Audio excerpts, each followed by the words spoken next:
This is Walt Disney World Today. Give us 5 minutes and we'll give you the world. It's Monday, April 19th, 2010. And for those of you living in the Commonwealth of Massachusetts, hey, happy Patriots Day. And I guess this means it's the 114th running of the world-famous Boston Marathon. And I'd like to just give a little shout-out to my all-ears bud, Amanda Gonzalez. She's running her first marathon ever. And good luck, Amanda. And this is episode 709 of the WDW Today podcast. I'm Mike Scopa from allears.net, and with me on tonight's show is Matt Hochberg from studiocentral.com. And Matt, in honor of Patriots Day, we're giving you the day off from hosting the show because you're a New England Patriots fan, right? Something like that. But I appreciate the time off, and I look forward to my 11 a.m. baseball game. Oh, that's right. That's right. 11 a.m. That's right. Also joining us is Len Tesser, co-author of The Unofficial Guide to Walt Disney World, and, of course, the webmaster of touringplans.com. And, you know, Len, I've been thinking about this. We never really did have that Butterfinger muffin meet at TenFest, and I wanted to plant a seed in your mind for such a meet at Reunion. So will you bite on that suggestion? December 2010. It's a tough challenge to swallow, but I'll see what I can do. It's so sweet. It's so sweet. It's not an easy challenge. It's no cupcake. That's true. I call you my little muffin. Okay. Also joining us on the show, celebrating 10 years of streaming Disney magic, is Mike Newell of Mouse World Radio. And you know something, Mike? Yes, I'm sir. thinking about calling you Stream Master Mike from this point on. So I can say, hey, yo, SMM, what's up? I could see that on a shirt right now. You see that on the shirt? Stream Master Mike Newell. You It's know like anybody- Grandmaster Flash. Yeah. Oh, You know, wow. it's funny. Matt mentioned an 11 a.m. baseball game. You know, we could have used one of those yesterday when the Mets played. We would It have was been almost done an 11 a.m. game. and almost went to 11 a.m. Yeah. Hope you're enjoying Jason Day and his. Oh, it's going to be a great year. Of course, also joining us after a long vacation is the fabulous Annette Owens, manager of customer relations and group services for MEI and Mouse Fan Travel. Annette, long time no see. Where you been? Oh, I wish it had been vacation. It's just a bunch of running teenage girls everywhere, I think is the problem. But great to be back. And hey, Lynn, you know, you said 3 bites on that Butterfinger. I'm going down next week to the World. I'm going to have to see. I might challenge you on that Butterfinger muffin. Oh my God. You go down next week? I'll be down there next week. We'll have to chat. We'll have to chat later. Coolio. Send us photos. Yeah. I'm practicing unhinging Maybe my we'll jaw. practice. Maybe Yeah, we'll really. practice eating them. Oh my God. One will do you in. On today's show, we have the distinct pleasure of having as our guest Chad Emerson, who is the author of one of the hottest Disney books around right now. It's called Project Future, the inside story behind the creation of Walt Disney World. Chad, thanks for coming on the show. Hey, thanks for having me, guys. I had the distinct pleasure of reading the book twice because there were some things that just were amazing. I just found so many interesting things. One of the things I wanted to start off talking about, Chad, is that your book is not the first book to talk about how Disney moved eastward from California. But there's no question in my mind that your book brings to the table the complete story of Project Future. I mean, everything that you ever wanted to know about it is in your book. So could you give our audience an idea as to how the idea of writing this book came to pass? Well, you're right. There are some excellent books out there. Mannheim's book and Fogelsong's book and several other great books about how Disney ended up in Central Florida. But I kept looking for that one book that would tell the story chronologically as more rather than just a chapter in a book. And so I was researching an academic article. I teach law school full time, and I was researching something as exciting as improvement districts, right? And I came across the Reedy Creek Improvement District, and I'm writing this article. And my wonderful wife, she's doing some editing, although she's not an attorney, and her eyes were glazing over with all the legalese. And she said, you know, if you were to take out all these footnotes and some of this other legal mumbo jump, yeah, that's one way to put it. That's right. That's basically right. And she said, you took this out. There's a good story here. And I said, really? And she's like, yeah, you know, I mean, Walt Disney World didn't just land from outer space. It took a lot of hard work. And she's like, these anecdotes and these stories you're kind of putting in there would be great. Well, what happened is Florida State's Law Review took out a lot of the anecdotes, which I guess because it wasn't really germane to the legal side of things. So I had all these anecdotes, hadn't been published, and needed a place. And so I started doing some research and found some really interesting sources. And I realized, wow, this was an amazing and I don't think it's an exaggeration to say almost a spy-like story once I've realized some of the cast of real-life characters involved. So your wife essentially said, take out all the stuff that you went to school to write about. Take out everything which makes us money. And take out everything that you really spent your life trying to learn. And you've got a pretty decent story here. That's awesome. That's credit to her for recognizing it. It's actually a really interesting. I read the law review paper, and to the extent that I've not read many legal papers on improvement districts, yours is the best I've read. Well, it's I say that no, it's a great story actually, and I think why don't you summarize the paper for people because I think that the gist of it was that kind of everything happened right for Disney, right? You had this weird mix of government entities coming together with private corporations, and it all just happened to be an experiment that worked out well. Is that?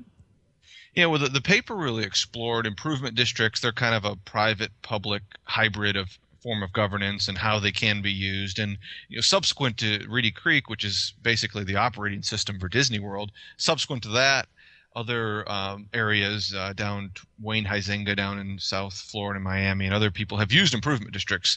But this was really the first multi-purpose improvement district. Usually, before Disney came along with Reedy Creek, they were usually for very specific purposes, draining swamps or building a highway or revitalizing downtown. And Disney took all of those varied singular things, put them into a whole, and created this improvement district, which, it was an improvement district on steroids, for lack of a better term. They basically, between the two cities they created and the improvement district they created, they basically had the right to do just about anything that any city, whether it's Raleigh or Montgomery or Atlanta or wherever else you are, could do. How much of that, Chad, was a result of – I don't think it was a coincidence that Disney picked Central Florida as their location, given they were able to do all that because, they could have gone to a more established tourist area, perhaps in the Northeast Corridor somewhere, but they wouldn't have had that kind of leeway. Is that an accurate statement to say?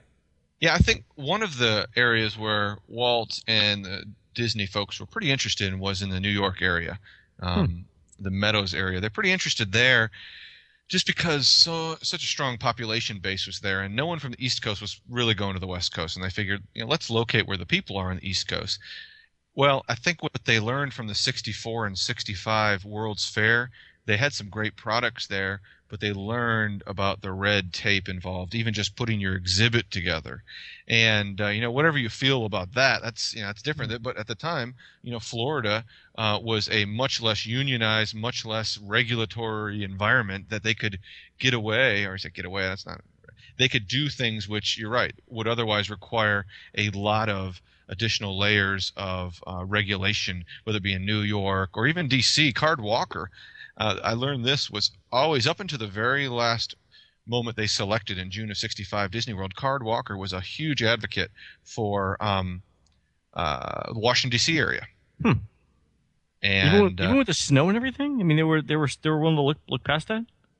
Well, Disney looked at America not too long ago either. I think in Card's mind, it's trying to get into the guy's mind. I didn't read a biography on him, but I think some of the idea there was you could do a park which necessarily is not either year-round or has a strong indoor component, kind of like Tokyo Disneyland has with Main Street being under roof. Got it. One of the interesting things, there's no secret that when Walt was thinking about coming to east of the Mississippi, one of the things that he really despised were all those places that popped up right near Disneyland, and he wanted space. And in order for him to get that, he needed to be very secretive about what he was doing. And I was wondering, Chad, if you could talk a little bit about the depth of the secrecy that the Disney company went through to keep it under wraps, and some of the individuals who played a key role in that. Yeah, it's not an exaggeration to say that Disney literally hired former spies to play key roles in this project, and it wasn't just because they were former spies, but the discreetness and things like that in their background. I was down at Disney, actually gave several book talks down on property to some lines of business, and the first line I opened with in each talk was, or one of the first lines was, there's a guy named Paul Helliwell. You've probably never heard of him, but he's one of the most important people after Walt and Roy for bringing Disney World to Central Florida. And Paul Helliwell was a former member of the OSS during World War II, which is the predecessor to the CIA. After the war, he started a law firm in Miami, and through some connections with other attorneys in New York who Disney used on a national level, who were also with the OSS, they recommended Helliwell. And besides being a fabulous attorney, he was someone who had a lot of political connections, business connections, and I think they're really drawn to the fact that this was a gentleman who knew how to keep secrets and be discreet while still effective. So, it's people don't hear about Paul Helliwell, and I never knew Paul Helliwell. I didn't know who that was before I started doing this, and I learned that if it weren't for Paul Helliwell, folks, Disney World would probably not be located in Florida. He was, or at least in Central Florida, and maybe not in Florida. He was able to do some things that just would have prohibited the project from being built, such as acquire the Dimitri property option and things like that. So it was amazing to see. You hear about these Disney folks like Roy and Walt and Tatum and Admiral Fowler and those folks, but when you see that these other folks like Paul Helliwell were along, it's just pretty amazing. What were some of the things that makes Disney's improvement district different from others? The scope. They okay. Can operate an airport. We all hear about the nuclear facility they can operate. Really? Yeah, I mean that's in the legislation. Now, really, to be fair, they created two brand new cities, Bay Lake and Reedy Creek, was later renamed to Lake Buena Vista. But they created two brand new cities that did not exist, and this improvement district. They allocated certain powers there, but between those two cities and the improvement district, they could do everything that a city could do. They could have a police force. There's provision for having a court system. Can you imagine, going to court, Disney court? That'd be awesome. It would be worth getting arrested, maybe, just to do that. There's an unofficial guide research trip for you right there. Yeah. But so that was what was unique. They needed it to basically the technical side is they needed an improvement district to issue bonds to pay for the drainage infrastructure, but they also wanted it to create a brand new building code, zoning codes, all this kind of stuff, because you think about back then, Orlando and Osceola were very rural counties, and their planning and building officials and staff were extremely small and could have never internally handled all of the just massive amount of infrastructure Disney was putting in. Yeah, Orlando back then was backwards swampland almost. I mean, it was not on the map by any means. Yeah, and so that was the beauty of it. They could acquire land cheaply and stuff, but the challenge was unless they brought in some brand new systems, they weren't going to be able to get this done because the existing governments, as well intentioned they might be, didn't have the capacity to handle all this. Let me ask you this, Chad. You obviously Disney did a lot of right stuff, and I think, given looking back on time, we can say that they did a good job. Is there something that you think if Disney could have gone back in time, they would have done differently? Something that, a miscue that occurred in the whole process that maybe it would have been nice if they really could have gone back in time and fixed it? I think they might have not have been as broad. Really? Some of the things they got in there, while they're before the state legislature, it ended up passing all this legislation which brought Disney to Florida, passed with all yes votes except for one. But during the process, there was some problem with the local county commissions because back then, remember, Walt and them were still talking about creating a city and things like, well, if your people go to jail, who's going to pay for them to be in jail and things like that. And so the counties didn't want to get stuck with, a bunch of people going to jail for whatever. And so there's questions about payment. I think Disney might have narrowed the scope a little bit. I mean, the nuclear reactor thing seemed a little bit of a shoot the moon type thing. But you never know. You just never know. Well, you ask true. for the moon, and you hope you get at least 80% of what you ask for, I guess. Yeah. And they got 100%, so they had 20% left over they don't know what to do with, and they never used it, I guess. Chad, was there anything that surprised you a lot when you were doing your research? In other words, was there any unexpected information that popped up that you said, whoa? How many other places besides Central Florida Walt seriously considered? I had heard about St. Louis. I mean, you'd kind of heard the stories about August Bush, and I kind of realized that was more of a tall tale than anything. I mean, the event did happen, but that's not what dissuaded them from St. Louis. It was just business considerations. But the fact that Walt and them had essentially an option on the family farm in Marceline, and they were going to do a Disney farm project in the early 60s, so far along that they actually had designs laid out for it. It was going to be an educational type experience. You can just see the little seeds of Animal Kingdom gestating then, right? And the fact that he was so far along with the Niagara folks for the Seagram's Tower project and other. I always thought that it was always a foregone conclusion in Florida, but it wasn't. It was never a foregone conclusion, especially in Central Florida. 1959, his dealings in Palm Beach County, Florida.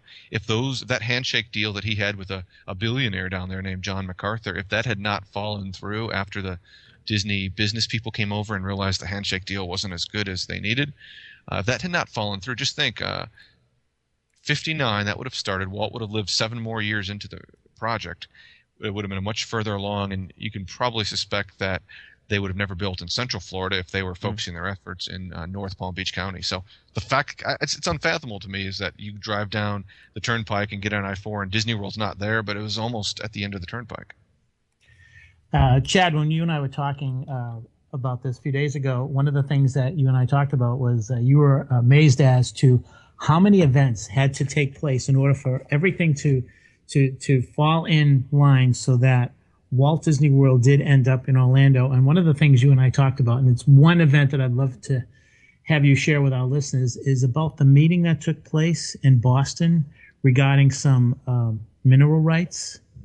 Rights. That was owned. But now this is an amazing story. I'll let Chad tell you about how Tufts University in Medford, Mass, played a big part in bringing Walt Disney World to Florida. Mineral rights. Yeah. This is a story which I stumbled across, and actually have subsequently talked to some of the kids and grandkids of the people involved, and they all confirmed it was true. So Disney was really looking at a tract called the Dimitri Tract, which is basically where the studios and Epcot, that kind of the main stuff is in Orange County. They were looking at this parcel. They needed this parcel if they were going to build where it is today. They were able to, the Dimitri cousins, Bill and Jack Dimitri, had owned the surface rights, which means that they own the ground rights. But back then, it wasn't uncommon to separate the underground rights from the surface rights. The reason they had the surface rights is they bought the surface rights from a cattle rancher. So the cattle rancher, all he wanted was surface for his cattle to graze on. Well, Tufts had received the land a while back in some type of bequeath. I mean, how's this Boston University get this? If someone died and left him some land. Well, in that time, there was a thought that the next big oil rush was going to be in Florida because there was so much of the swamp and the organic material had been compressed down there for so long. So Tufts was thinking they had a real potential. They had a shot, yeah. Yeah. Black gold, Texas tea. That's right. It was going to start bubbling out of the ground, and they were going to have a big endowment. Well, so Hellawell, this outside attorney who was Disney's main contact person in Florida, gets on a plane with another Disney in-house attorney who played a major role, Robert Foster, and the Dimitri cousins, and they fly up to Boston, the First National Bank of Boston, this conference room in the bank, and they sit down with the board of trustees, or at least part of the board of trustees for Tufts, and says, we need to get the underground rights because we have an option on the surface, but without the underground, you could come drilling in the middle of the theme park and we couldn't stop you. We have to own both the underground and above ground. They go on all day. They cannot get the Tufts folks to agree to sell the underground. They just think they have too much value there. end of the day, I actually read the first-hand account from one of the Dimitri cousins. I think it was Jack. He said, we were packing up our stuff, getting ready to go, realizing the deal had just about fallen through and we weren't going to be able to sell this land. They didn't know it was Disney, but they knew it was a big project. Hellawell pulls a few of the trustees into a side room, goes in there. Well, he knew the bank president at First National Bank where they were meeting because guess what? They were also in the OSS together. And the bank president knew the vice president who was on the board of trustees. You see this 7 degrees of Kevin Bacon type thing. And next thing you know, Hellawell goes in the room with them. Dimitri's think all hope is lost. They're getting ready to leave, packing up. Hellawell walks out and says, we have a deal. No one knows what Hellawell said in that ante room in First National Bank in Boston, but whatever he said, he convinced them to sell the underground rights also. And if he had not been able to do that, they would not be located. Disney would not be located where it is today. Where it is today is because of this conversation in a bank conference room in Boston. So what did he say? No one knows. Is he still alive? Someone knows. No, Mr. Hellawell's not alive. I searched and searched. I read through all these depositions, and no one really knows what he said. I mean, I'm not trying to imply that there was some kind of threat or some other type of spy like we'll torture you if you don't give us this land. Well, I'm just saying, you talk to somebody all day. They say no. You bring him into a side room, talk for 5 minutes, and they agree. I'll tell you this: when I practiced law, that's persuasion. Well, yeah. But I could kind of relate to it when I would do mediations when I was practicing law. A lot of times you're in there with a large group and people are posturing, and then you find out who's the decision maker on each side. You go in the side room, and outside there they can say, what happened is Tufts basically cut a deal where if oil's discovered there, we get a certain percentage of whatever you decide underground. Well, guess what? Disney, they didn't know it was Disney, but Disney was never going to drill in the first place. Okay. So Tufts kind of even if oil was under there, Tufts was never going to get a cut because Disney was never going to go find out. Could you imagine walking around the park and all of a sudden, it's Ewan? That would be hysterical. It's just one of those the many different stories, many different events that Chad captured in this book. That's just amazing when you think about it. They're talking about the handshake. You're talking about the meeting in Boston. There are so many things. It's just amazing. I don't want to give all these things away, Chad. But before we go, what I want to do, I want to ask you if you would agree with me that of all this is a tease for all you guys listening out there. Of all the individuals who were involved in Project Future, Chad, would you say that the one person we can safely say was the most important, the most influential to Project Future was someone by the name of William Brown? Do you want the story or you want the tease? Give me the tease. The tease is that someone out there, some waitress from Ocala, probably has a menu with the name William Brown in it with a very distinctive W beginning with William. And if she pulls that out or her heirs pull that out, put it on eBay, she'll probably retire a very wealthy woman. Yes. It's got a very distinctive font, huh? Yes, it has a W which you probably recognize in another W in Central Florida. Huh. The truth is Walt was using a disguised identity in one of his trips to find property in Orlando, and someone recognized him, asked us for his autograph, and he had checked in as William Brown. He went ahead and signed the William Brown, but he used the same W that he used everywhere else. Did he really? Yeah. That's so they awesome. kind of figured it out. But yeah, it was so much fun, guys, just running across these anecdotes. And there's probably another 20 I didn't put in the book because one of the things I was committed to was that as I was going to tell these stories, I wanted to be able to source them very reliably. And so there were some really exotic, exciting ones that sometime over coffee, if we're down there, I'll share with them. But it's just I couldn't quite source them. But I think in the book, sounds like Mike, you hopefully agree, is that there were some ones that just I, as a Disney fan for a long time, I didn't know existed. So yeah, really, really surprising. Chad, we want to thank you for coming on. We wish you the greatest of success with this book. It's called Project Future: The Inside Story Behind the Creation of Disney World by Chad Emerson. And Chad, I know you're heading off on a long trip. We wish you success with your trip and success with your book.